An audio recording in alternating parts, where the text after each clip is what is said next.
Hi there, everybody. My name is Kate, and welcome to my channel, Trinergy Awakens Naturally. So I was just walking around in the neighborhood where I'm waiting for someone, and Spirit is good, Divine is everywhere. As I was walking, I was listening to someone, and she mentioned the metaphor of watering flowers. Watering people like they were flowers with love. Watering them with love like flowers. Excuse me, I'll get there.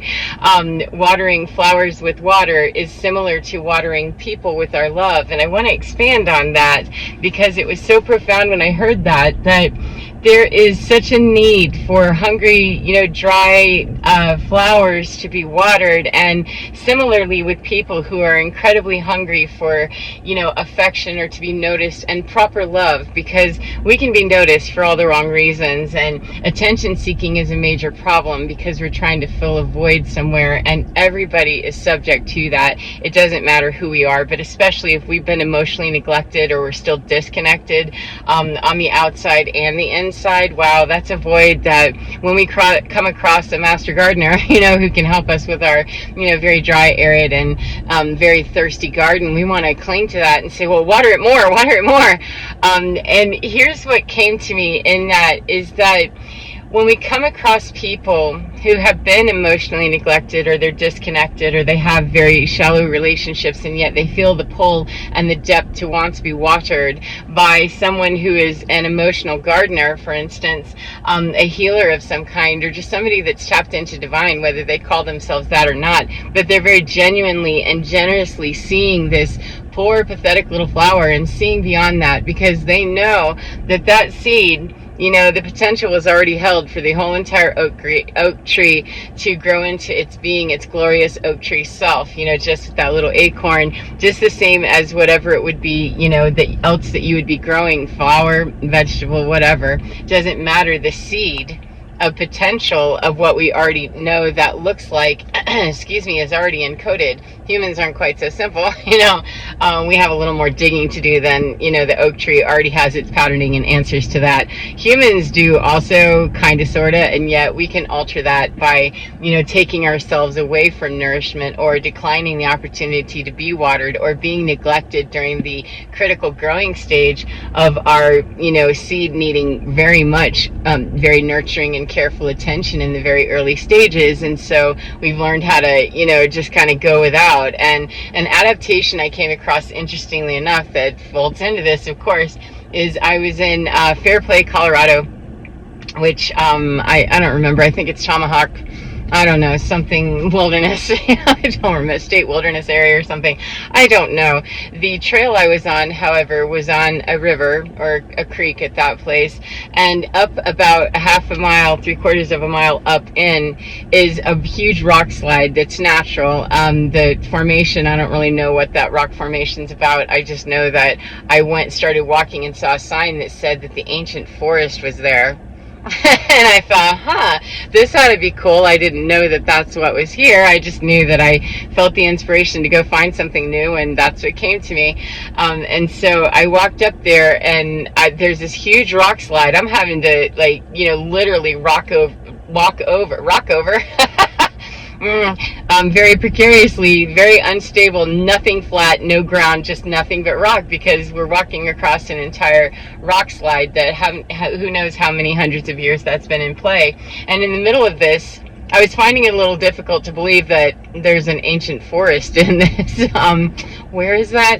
And wouldn't you know, I crested the top of that, and just like the sign promised me, it was right there, the ancient forest. Well, the ancient forest wasn't, a whole mass of trees. It was maybe 10 or 15 spread out, that these trees are guesstimated to be at least 1,000 years old, and more, that they're hard and fast on at least 1,000. And I don't remember, it's a conifer of some kind, for those of you that might want to know. I don't remember. It's in Fairplay, Colorado, ancient forest. Look it up, I'm sure it's there.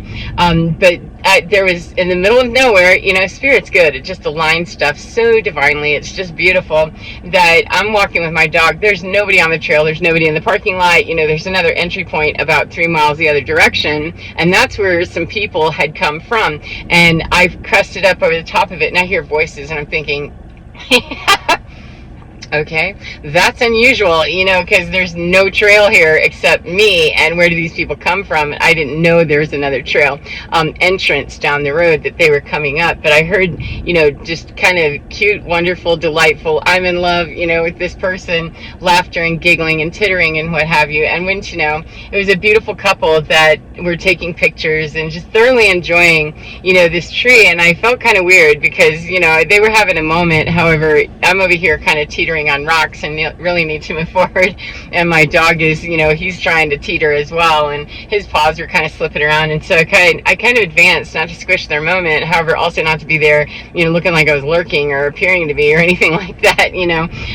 So I let his leash jangle a bit, and they kind of heard and, adjusted themselves, whatever they might have been doing. They had plenty of time before I reached over there, and we were walking by, and it's super awkward to be on a trail, a mile in or 3 miles in or whatever it is, and say, oh, hey, and not say something. I mean, it's not like at the grocery store where you can pretend like you don't see someone. We're right here, and the trail's this big, and I may fall into you, if you don't give me some room here, you may fall into me no matter what we do. So anyway, I said, hey, since, we have to stop and kind of jimmy around each other, do you guys happen to know anything about the ancient forest? And wouldn't you know, this man had great interest in trees and gardening, etc., but specifically trees. And the trees of that ancient forest are in the middle of this rock slide where they adapted. They're in the fringe element, then the fringes of what a regular conifer tree can withstand and hold, and what would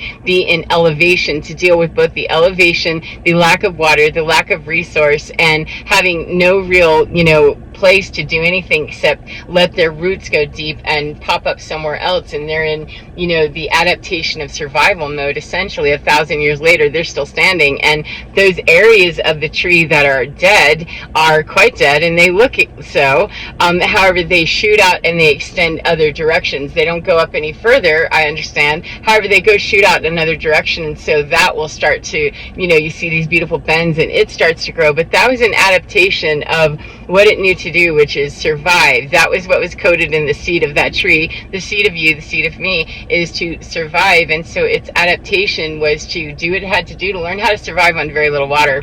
Now, it's not the most lush looking tree as you can imagine. However, it's not going to look very lush in the middle of that. It was green, and it was very beautiful, very, very magical, and quite ancient wisdom within it, of course. However, it was born out of the survival need. And so if I were to try to take that tree and start watering it excessively and love on it like a human that's had a similar adaptation story, if I were to pick that little plant up and say, oh, little buttercup, let me take care of you, bring you into my greenhouse where I'm taking away the scorching sun that you're used to.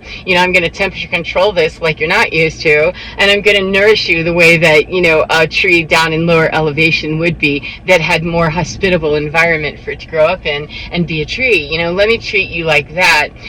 There's a great need to be very sensitive. If I was even going to try to relocate that tree, would be really quite ridiculous. Where would I move it, and where would I go with it? However, the difference that I'm speaking of is humans, that we come across ancient tree humans, some conifer out in the middle of nowhere that we're appreciating. However, I can't water it. I can't water a human with love or water the same way that I would deal with somebody who was healthier to begin with, that didn't have to go through survival mode and was still enacting that survival mode. It would hurt the tree and cause greater harm to the tree, and ultimately kill the tree if I overwater it, if I overgive. You cannot take a person who's been starving, who's been in emaciation, is in the wasting stages, etc., and suddenly start feeding them big, huge, nourishing meals, no matter what their eyeballs might want, no matter how greedy they would be if they had to make that decision for themselves.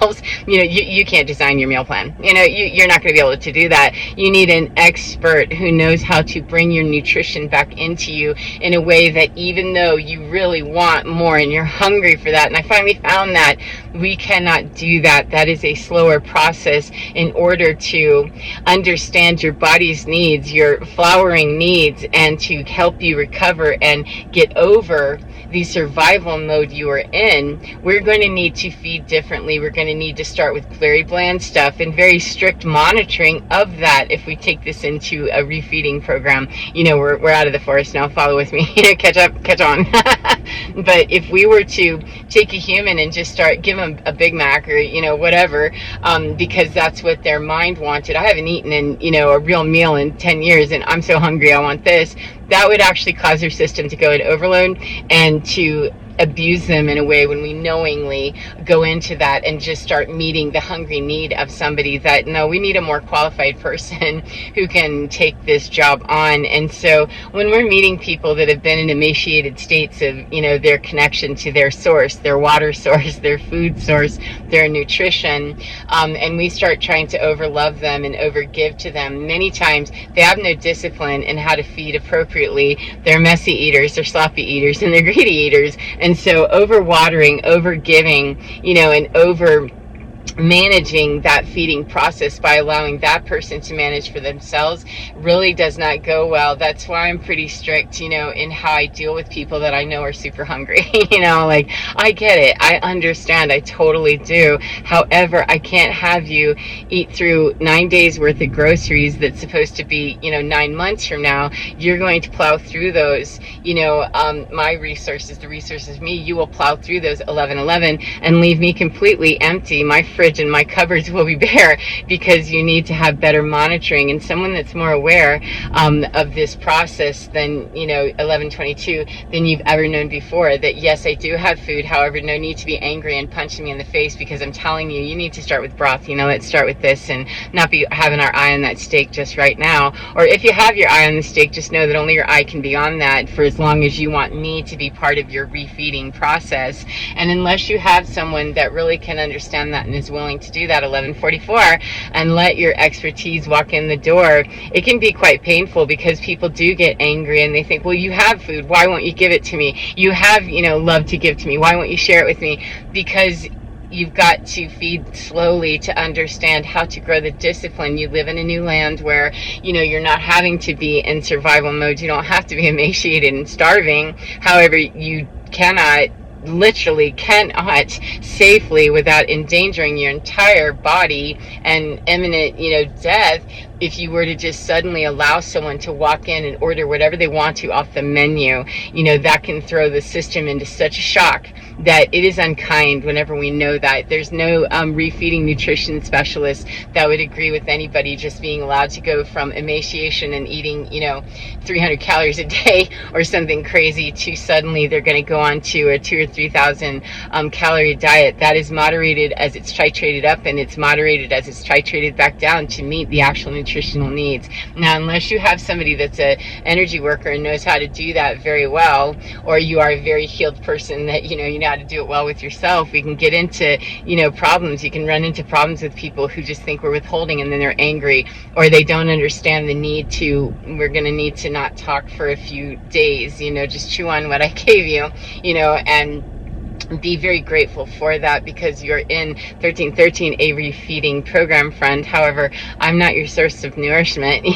I cannot be, and it would be no better for me to overwater a tree in the high desert than it is to try to nourish someone and overlove them into, their healed space. The healed spaces come with understanding, ripping band-aids off, violently and really just ruthlessly is necessary sometimes. However, the healing process is going to need to be slower and more calculated. And I prefer when people come to me and they're dry, bone dry, that if they're going to play in a very kind way, especially if they're clients, I don't have the emotional attachment to this dude. So, I can be kinder and I can also be, very distant immediately with you're going to have to eat your mashed potatoes on your own. And that's all I can give you right now, because that's all I know inside of me is best for you to be given.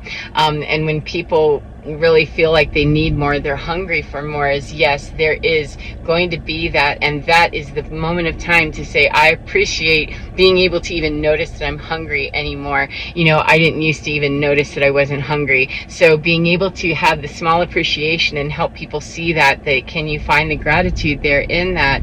And every single time 100% and right off the bat is unreasonable, for people to go from starving to, I'm okay with appreciating having, this much, I want water and I want it now, so I understand that. However, there is also great need to allow people to understand that you've been without for a very long time, and if you ever want to survive the refeeding process, the rewatering process, and rehab into being an actually healthy and vital plant ever again that sees the full potential of that seed, whatever. My apologies, I got cut off, my phone got too hot. It was getting hot up in here. So we'll keep it out of the sun and finish this up. That if we really want to survive the refeeding process, we have to learn to play within the boundaries of the game we're in. And the refeeding and the reseeding of people who've been beaten down by life that have some very unsavory and unpleasant behaviors are some of the ones that need the most. However, they have to be willing to go along with the program. I'm not going to pick up a Venus flytrap that believes I'm its source of, feeding. I'm not. I'm bringing you food. However, I am not your food. And anyone that comes across to me that's that needy and will not get with the program, it is not that they don't deserve to eat or that they don't deserve to have a spot at the table. It's just that you don't have a spot at that table. It's not appropriate for you to be at the banquet table, the buffet table. And this is really about going inside and understanding that I know you can understand intellectually why that is so. However, you must integrate if you'd like to ever eat at the buffet table for realsy, whether it's my spread or somebody else's, or life spread is what you're really going for, that if you're ever going to get there, you really have to work with what it is internally that says, why can't I be without this for a little bit longer? How can I cope with what are the tools that I need? What kind of education do I need to educate me? And then as the master gardener, the emotional gardener who's going to help people, move through this process, we become experts too in our own inventory. We've done that. We figured ours out and we fed ourselves and nourished ourselves very vitally. And then we learn, about narcissistic abuse. We learn about trauma response. We learn about PTSD and complex PTSD, anxiety. We learn about, personality disorders. We learn about whatever it is that might be in front of our face asking us to help it refeed itself, or we learn about what we're going through and why people keep walking away from me and don't feed me. We learn about victim mentality. We learn to process the information by seeking the information. We seek the food, and oftentimes I find if we really let go of the paradigm of it's got to look a certain way, that food will find us, appropriate food will find us. And when we express great gratitude at the meal that we have, it just never ceases to amaze me whenever I have given something to someone and they act like, homeless people sometimes, not always, very rarely homeless people, usually people I've known a while, that let's take a homeless person for instance. However, I'm not throwing any shade on unhoused people and how they behave. I am not. However, I have offered something to someone and they look at me like the rest of the groceries in my bag, that all I'm giving them is water, or all I'm going to give them is, my half the banana bunch or something. I did actually have a woman that kind of looked at me funny, like, I have 3 bags of groceries because I bought groceries for myself and I saw you on the way in and bothered to get something for you, friend. Then are you sure you really want to act like that about it? And I didn't say anything exactly, but when the gaze started looking at my thing, I just looked very kindly and said, I hope you enjoy the banana or the bananas, whatever. I'd even given, something to her dog. So I understood that she was hungry and she wished she could secure, the future meals for herself from me, from someone being generous at all. However, the refeeding process on that, princess, is that if you're continued to be fed, whether you're on the corner begging or not, as an unhoused person or a homeless person, if you're begging, at your table because you're around, a feast that isn't very feasty and you're the feast, it can feel the same. But if you can't get over the idea that no one owes you anything, this is a, slow roll, and it burns sometimes to have to know that if I water you too much, the sun's going to scorch you with the truth of that. That's just too much for you to handle. You can't even absorb everything that I would give you, and you're trying to secure the future and your future endeavors, and you need to really probably more realistically get a hold of what's in front of me right now and really enjoy that meal. You know, that's true for every single one of us, that when we are nourished in some way physically or emotionally, spiritually, then we oftentimes just go, thank God I was so hungry, and forget that gratitude portion. That's one of the greatest tips that I could give any master alchemist, any master gardener, any emotional gardener, anybody, period, a human being walking around. You hear me, even if you don't hear me. And then I could say gratitude for what we do have, you know, instead of saying, well, that somebody has more. Of course, somebody's always going to have more. And I like to go the other direction, out the other door, that somebody always has less than me. And so when I've had less, you know, yes, it was more difficult to say, this is not fair, you know, and get into that. However, the fact of the matter is it's up to me to figure out how I'm going to deal with the discrepancy in me, that why am I not having enough food? Why do I feel so hungry? And why am I emaciated and, you know, needing a refeeding program? That, you know, how am I supposed to do this? It is to seek and find and be grateful for what I have already here, and seek and find how may I appreciate this so much that I am ready for the next meal, and think about that, and to work with the hungry within me, of how may I feed the hungry wolf within me, because most of the time it really isn't our body that's crying out to us, it's our soul. And the hungry, you know, feeling often comes through the stomach and through the mouth, but it's mostly through the mind. That, you know, when we can get okay with that and start asking questions, those inquiries bring divine, and then all kinds of master alchemists, master healers, master teachers, master feeders come, you know, pouring in. And if they're wise, they know how to distribute that very carefully and very precisely, so that it's not overfeeding and it's certainly not underfeeding. We're not here to tease people, you know, that's not my job. My job is to help people understand the discipline is that you've been in a malnourished state. Then if you ever want to get to that, you know, very vital body, you know, and presence that you'd like to be in, your soul and your spirit are just nourished, you know, through divinity. And with divinity, you do have to start noticing that divinity is already here. You didn't get left behind. You were left in harsh conditions to survive, and there's a way to thrive much better. So I'm going to leave it at that. You know, the person I'm waiting for is probably going to be ready in a second. So I hope that you enjoy your day, no matter what part of the day you're in. And remember to get within your skin, because your divine master feeder of all time is inside of you, and it can nourish you. And through those hungry moments, those literally hungry, starving moments, you know, when we learn how to turn on our own, you know, faucet of water, then we get the living waters of divine, whatever we call that. We come from within to find it, and then we look less angry, hostile, victimized, and, you know, pathetic to the rest of the world, and we feel less so also, which is far more important than anything, is to be able to come inside, and I'll turn on my own water faucet so that I can keep myself nourished. During those lean times, we learn how to adapt, and we learn how to evolve into new way of understanding ourselves. We had to adapt sideways and in harsh conditions, then let's adapt upright ways to be able to understand what it is to be nourished with the luxury and the abundance of having plenty to sustain ourselves upon, of truly nourishing food. So take care of yourself, 737. Take care of yourself, as I said, and get within your divine. It's absolutely gorgeous, plump and ripe, and absolutely gorgeous all the time. Take care of yourselves, and I'll see you again next time. Goodbye, my beautiful friends. Mwah.